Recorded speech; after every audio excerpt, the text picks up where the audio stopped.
yang disampaikan oleh Bapak Kepala Bapeda beberapa hari.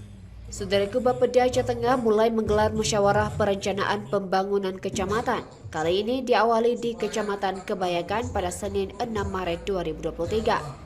Diketahui musrenbang tersebut merupakan salah satu tahapan dalam proses penyusunan rencana kerja pemerintah daerah secara partisipatif untuk menjaring aspirasi dan kebutuhan masyarakat.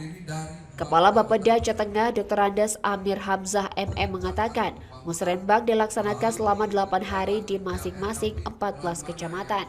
Amir Hamzah berharap pejabat yang mewakili kepala perangkat daerah minimal pejabat yang setara dengan eselon 3.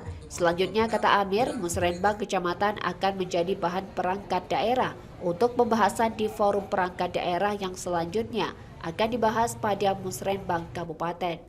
Sementara itu, Sekretaris Daerah Kabupaten Aceh Tengah Subhandi APMSI mengatakan pada tahun 2024 masih dibayangi isu resesi ekonomi global. Kemungkinan hal itu berdampak pada komoditi unggulan daerah, yaitu produk pertanian dan kopi Arabica Gayo yang merupakan komoditi ekspor. Dari Aceh Tengah, Ramadhani, Tribun Gayo. Kecamatan yang terdiri dari 2 kecamatan